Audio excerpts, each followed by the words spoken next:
இப்போ எல்லாரும் சொல்லலாம் அங்கே வந்து பெருமளவில் ஒரு எழுச்சி இருக்குன்னலாம். பட் எலெக்ஷனுக்கு வந்து ஒரு எழுச்சி மட்டுமே போதாது. உங்களுக்கு வந்து கட்டமைப்பு வேணும்.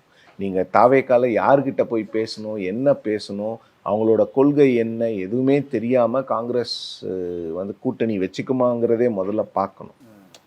அது ராகுல் காந்தி விஜய் அப்படிங்கிற இமேஜ் வந்து உண்மையிலே எலக்ட்ரிஃபைங்காக தாங்க இருக்கும். அதெல்லாம் நான் இல்லைன்னு நான் சொல்லலை. ஆனால் அது எந்த அளவுக்கு எடுபடும் அப்படிங்கிற விஷயமும் இருக்கு. ஆனால் இப்போ காங்கிரஸ் வந்து ஒரு 25 தொகுதியில் நின்னா கூட இவ்வளவு நாட்கள் அவங்க பேசின பேச்சுக்கள் இது வந்து திமுகவினுடைய கேடர்ஸ் வந்து அவங்களுக்கு வாக்களிக்கிறது இந்த மாதிரி விஷயங்கள் தான் ஆகணுங்க. அவங்க ஆட்சி அவங்களுக்கான எலெக்ஷன். அதனால தான் காங்கிரஸ் இவ்வளோ பேசுகிறாங்க. லோக்சபாவில் பேசுனாங்களா? ஏன்னா அது அவங்களுக்கான எலெக்ஷன். அப்போ எதுவும் பேச மாட்டாங்க.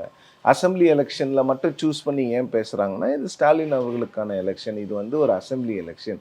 இங்கே what are we going to lose அப்படிங்கிற எண்ணம் தான். சார் ஆனால் போல சார் இவர் மாணிக்கம் தாக்கூர் அவர்களாக இருக்கட்டும், இவங்க எல்லாருமே வந்து ஒரு மாற்று கருத்து இதெல்லாம் வச்சுருந்தாங்களே. இப்போது காங்கிரஸ் சைட்லேருந்து எந்த நடவடிக்கையும் எடுக்காதது ஒரு மிகப்பெரிய ஒரு குறையாக திமுக இருக்கும் இல்லையா?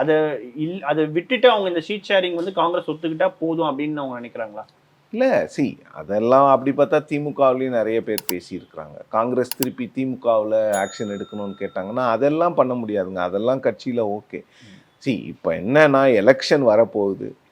சீட் ஷேரிங் எவ்வளோ சீக்கிரமாக முடிக்கணும். முடியுமா முடியாதா? அவ்வளோதான் கேள்வி. வேறு எந்த கேள்வியும் கிடையாது.